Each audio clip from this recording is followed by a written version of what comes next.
السلام علیکم ورحمۃ اللہ وبرکاتہ۔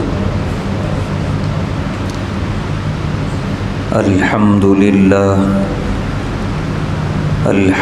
للہ نحمده ونستعینه ونستغفره ونؤمن به ونتوکل علیہ ونعوذ باللہ من شرور انفسنا ومن سیئات اعمالنا من يهده الله فلا مضل له ومن يضلله فلا هادي له ونشهد أن لا إله إلا الله وحده لا شريك له ونشهد أن سيدنا ونبينا وحبيبنا ومولانا محمدا عبده ورسوله أما بعد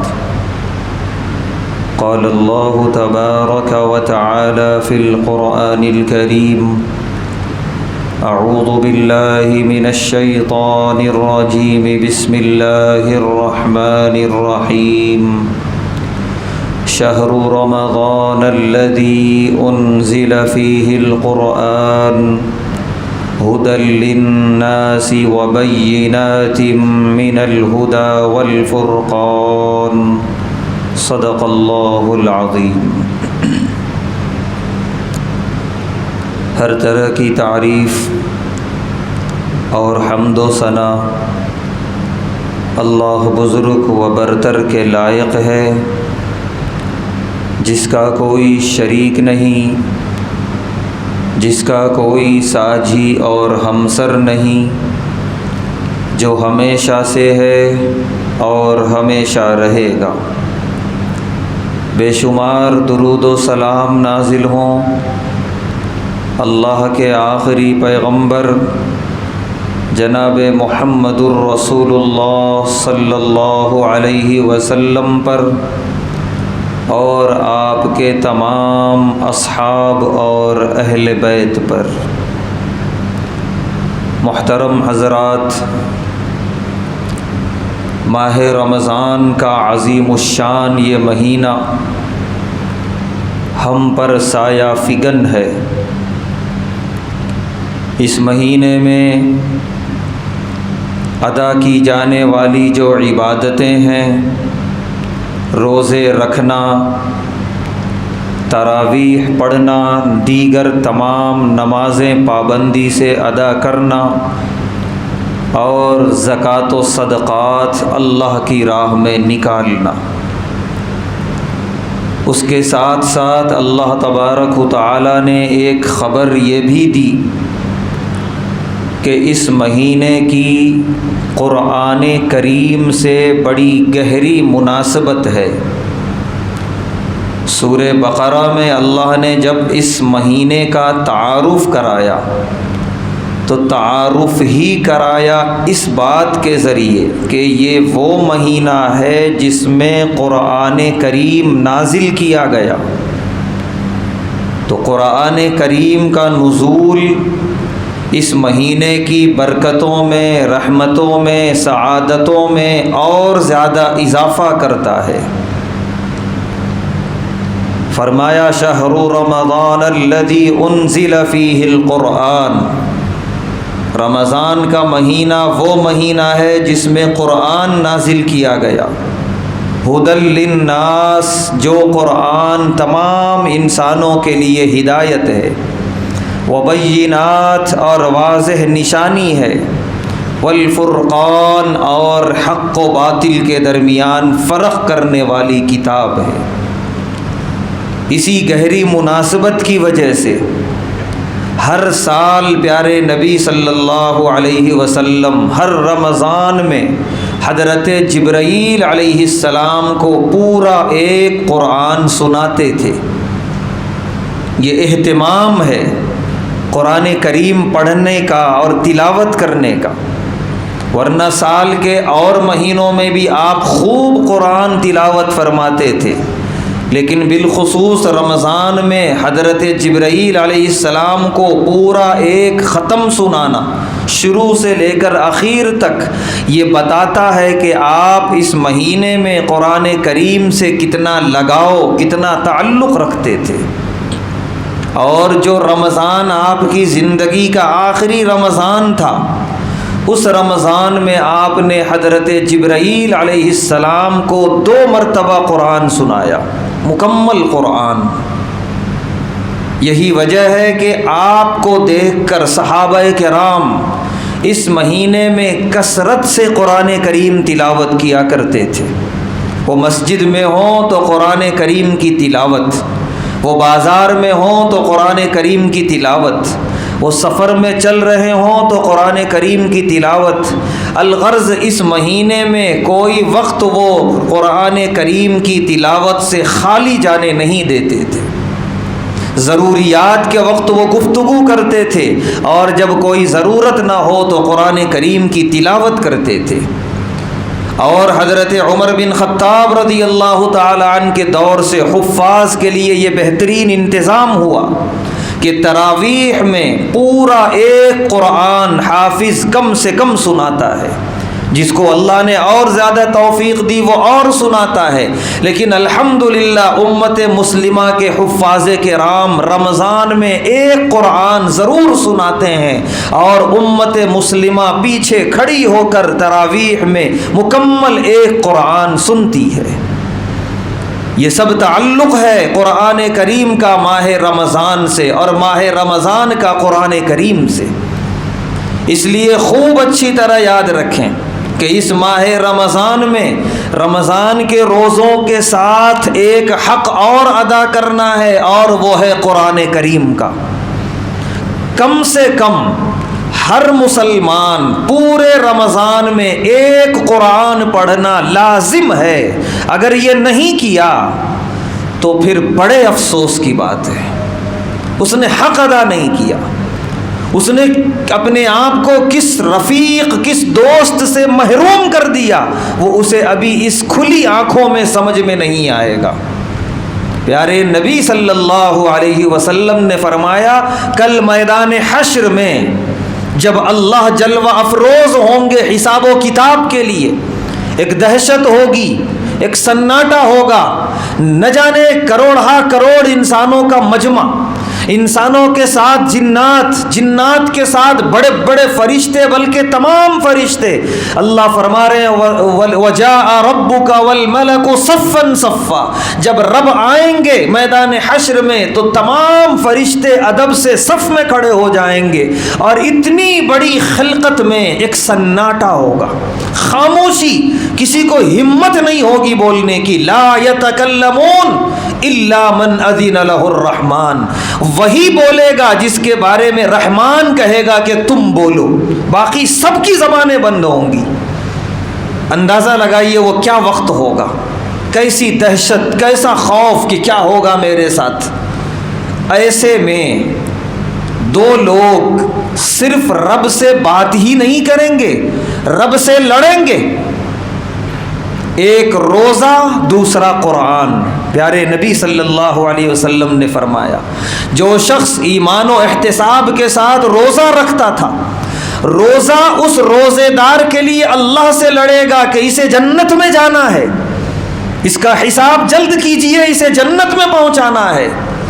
اور جو شخص قرآن کریم خشوع اور خضوع کے ساتھ پڑھتا تھا، اس کا حق ادا کرتا تھا، اس کے لیے قرآن کریم اللہ سے لڑے گا، اور حق ہے اس کو لڑنے کا، کیونکہ وہ مخلوق نہیں ہے، وہ اللہ کا کلام ہے۔ وہ جو بھی کرے اللہ کے دربار میں اسے پوری اجازت ہے، وہ لڑے گا صاحب قرآن کے لیے کہ پروردگار اسے چھوڑیے، اس کا حساب و کتاب جلد لیجئے، اسے جنت میں پہنچائیے۔ بلکہ پیارے حبیب صلی اللہ علیہ وسلم نے فرمایا کہ قرآن ساتھ لے جا کر جنت تک پہنچا کے آئے گا۔ اس سے بڑا دوست رب کعبہ کی قسم کوئی نہیں ہے، خاص طور سے ماہ رمضان میں۔ نہ بیوی، نہ بچے، نہ دکان، نہ روپیہ، نہ پیسہ، یہ سب چھوٹ جانے والے، اور ایسا چھوٹ جانے والے کہ یہ رشتہ دار یا اہل و عیال نظر بھی آئیں گے آخرت کے میدان میں تو نظریں چرا کے بھاگیں گے۔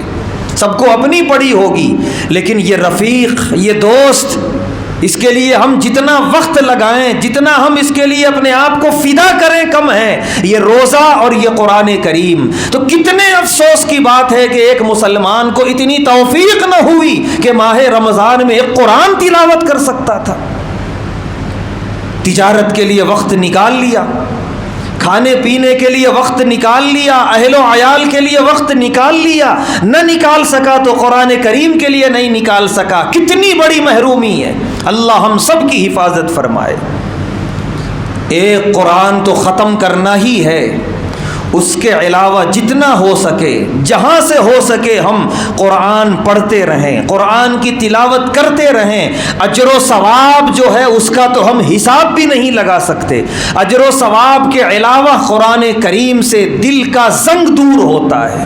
یہ دل ہمارے گناہوں سے زنگ آلود ہو چکے ہیں، سخت ہو چکے ہیں، ان کی نرمی ختم ہو چکی ہے۔ ضرورت اس بات کی ہے کہ اس رمضان میں کثرت سے قرآن کریم کی تلاوت کر کے اس دل کے زنگ کو دور کریں۔ قرآن کریم کون سی کتاب ہے؟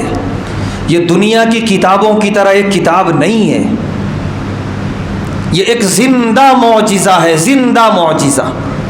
بڑے افسوس کی بات ہے جسے ساری قوموں کے پڑھے لکھوں نے سمجھ لیا کہ اس جیسی کتاب روئے زمین پہ ہے ہی نہیں، نہ سمجھ سکے تو ہم نہ سمجھ سکے، الماریوں میں بند کر کے رکھ دیا ہم نے۔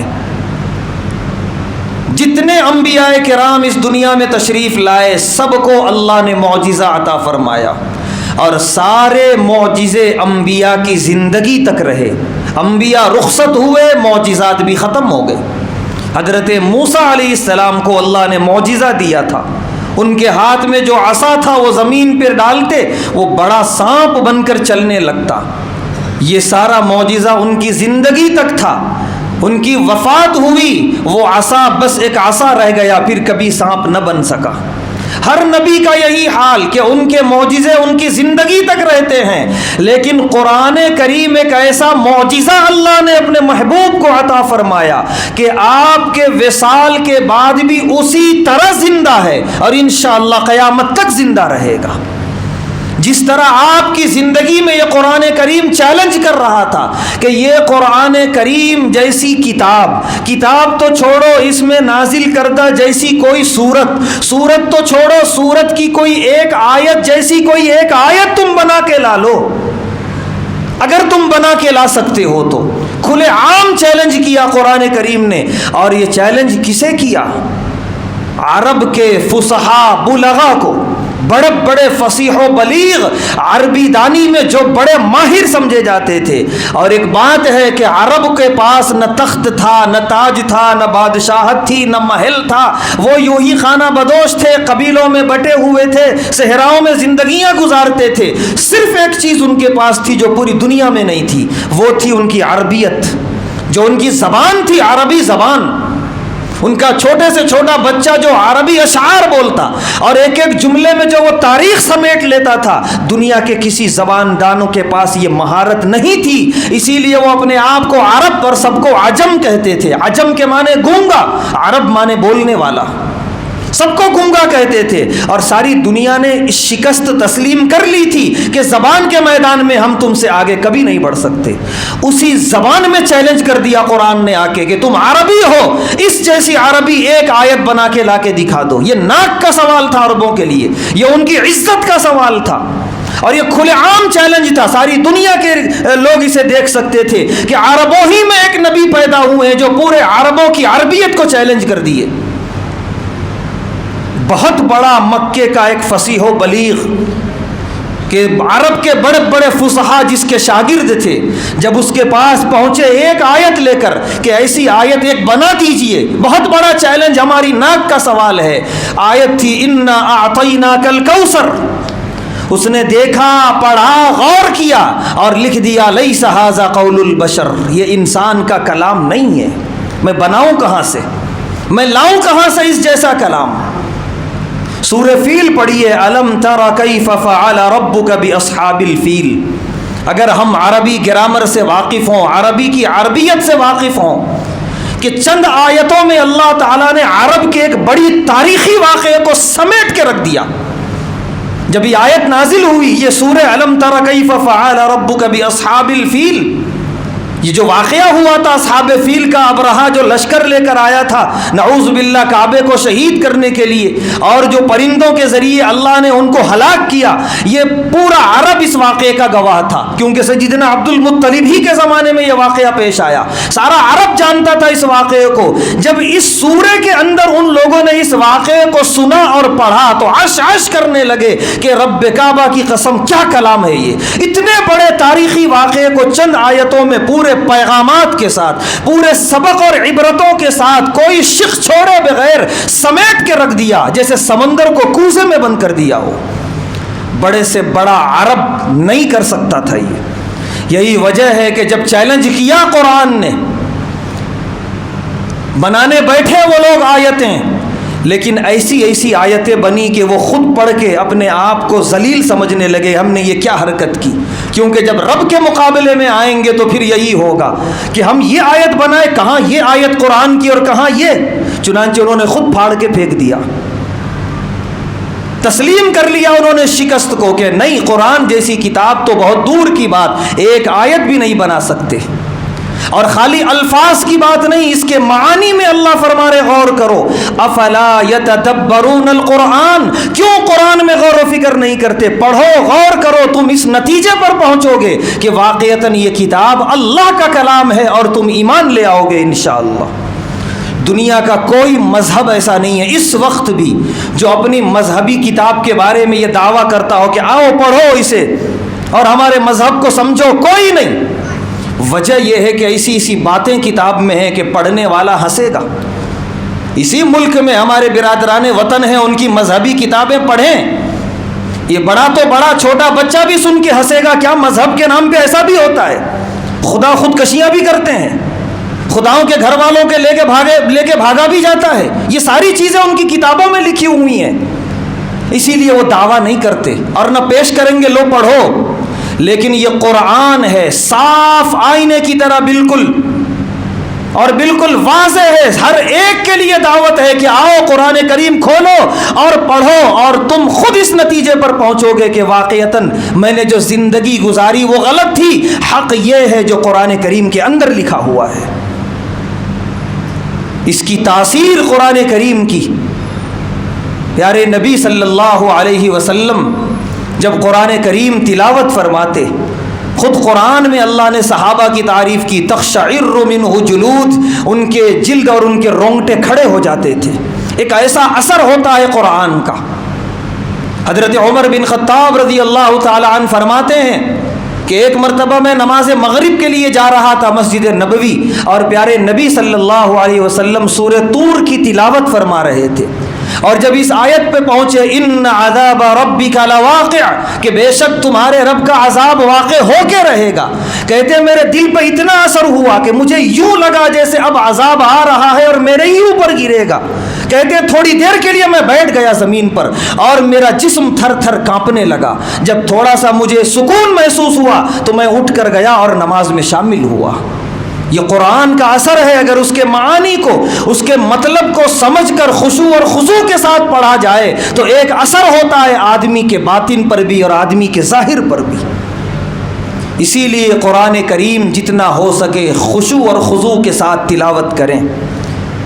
قرآن کریم کا تعارف کے لیے اتنا ہی کافی ہے، یہ اللہ کا کلام ہے، اللہ کی ذات سے نکلی ہوئی شے ہے. یہ کوئی انسان بات کرتا ہے تو اس کی بات اور اس کا جملہ اس کے اندر سے نکلتا ہے، جبکہ ساری چیزیں اس کے باہر کی ہیں. وہ جو لباس پہنا ہوا ہے یہ باہر کی چیز ہے، وہ جو بھی چیزیں استعمال کرتا ہے سب خارج ہیں، سب باہر کی ہیں. اسی طرح جتنی چیزیں کائنات میں نظر آ رہی ہیں سب اللہ کی ذات سے خارج ہیں، سب مخلوق ہیں.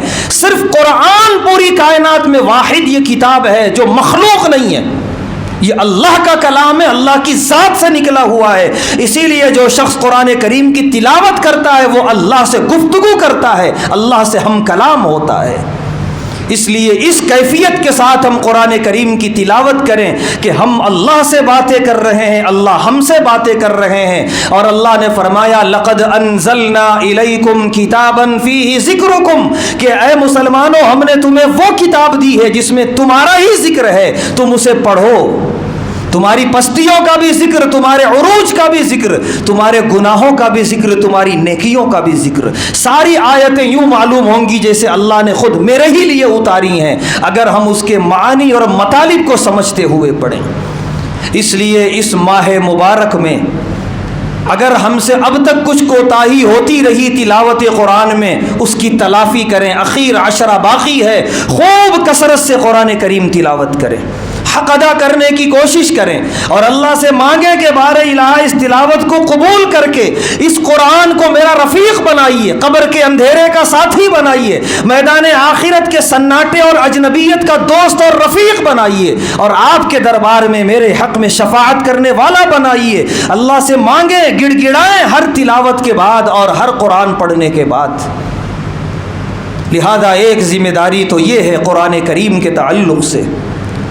دوسری اور مختصر بات اور ذمہ داری یہ ہے کہ اب اگلے کچھ دنوں میں انتہائی اہم عشرہ، تیسرا عشرہ شروع ہونے جا رہا ہے، جس کے بارے میں ام المومنین حضرت عائشہ رضی اللہ تعالی عنہا فرماتی ہیں کہ جب تیسرا عشرہ شروع ہوتا پیارے نبی صلی اللہ علیہ وسلم کمر بستہ ہو جاتے تھے۔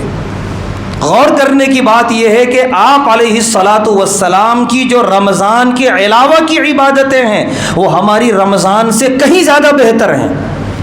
اتنی عبادتوں کے بعد بھی آپ کمر بستہ ہو رہے ہیں اخیر عشرے میں، اندازہ لگائیے آپ کی عبادتوں کا کیا عالم ہو جاتا ہوگا، آپ کتنا جڑتے ہوں گے اللہ تبارک و تعالیٰ سے۔ تو ہم گنہگاروں کے لیے کتنی بڑی ذمہ داری ہے کہ جبکہ رمضان کے علاوہ کی عبادتیں ہماری کیسی ہیں ہم خود جانتے ہیں، تو رمضان کا یہ اخیر عشرہ ایک گرا قدر تحفہ ہے، ایک موقع غنیمت ہے کہ ہم مکمل طور پہ کمر بستہ ہو جائیں۔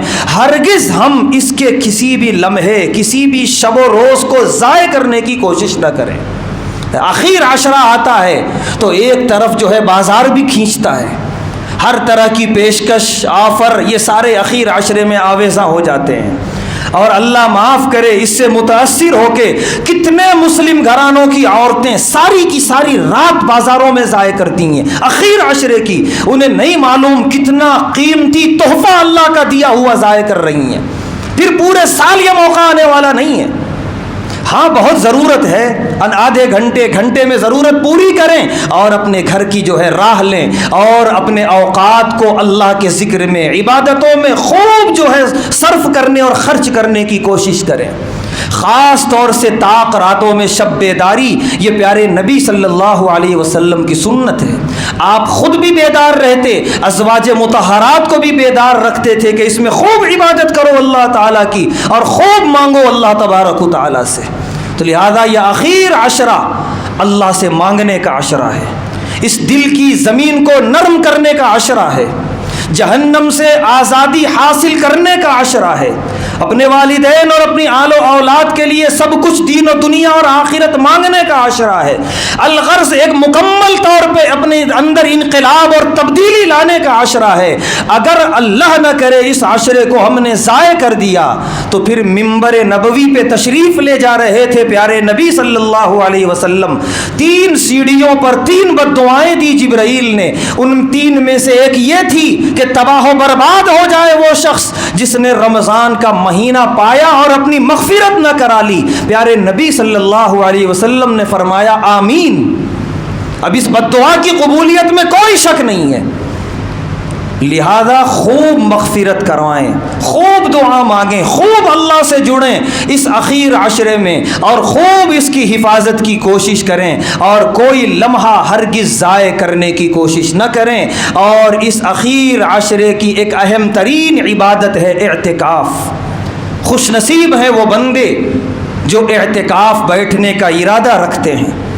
درخواست ہے ان سے کہ وہ اپنے اعتکاف کے دوران کی جانے والی دعاؤں میں ہم تمام گنہگاروں کو، تمام امت کو، عالم کے جو امت کا جو حال ہے، بالخصوص فلسطین اور غزہ کے ہمارے بھائی اور بہنیں، ان سب کو اپنی رقت انگیز دعاؤں میں شامل کریں۔ ہم کچھ نہیں کر سکتے، دنیا کے قوانین ایسے مرتب ہو گئے ہیں، لیکن کیا ہم دعا بھی نہیں کر سکتے؟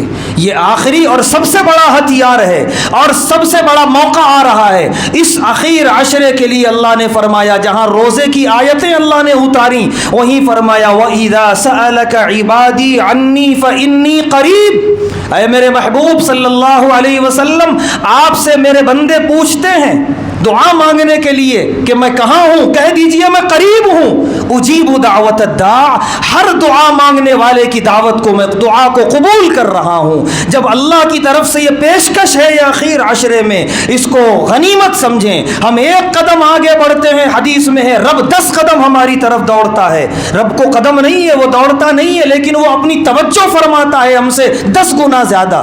اتنی توجہات کے ساتھ رب جو ہے تیار بیٹھا ہے ہماری مغفرت کے لیے، ہماری مانگیں عطا کرنے کے لیے۔ اگر ہم نے اس موقع کو ضائع کر دیا تو ہم سے بڑا محروم القسمت کوئی نہ ہوگا۔ اس اخیر عشرے کا استقبال کریں مکمل کمر بستہ ہو کر، اور طاق راتوں کی شب بیداری کریں لیلۃ القدر تلاش کرنے کے لیے۔ خوب دعاؤں کا اہتمام، تلاوتوں کا اہتمام، ذکر و اذکار کا اہتمام کریں۔ اللہ تبارک و تعالیٰ سے دعا ہے، اللہ تبارک و تعالیٰ اس اخیر عشرے میں ہم سب کو اپنے مغفورین بندوں میں شامل فرمائے اور اس کی قدر کی توفیق عطا فرمائے۔ خوب مقبول دعائیں مانگنے اور مقبول عبادتیں کرنے کی توفیق عطا فرمائے۔ وآخر دعوانا الحمد للہ رب العالمین۔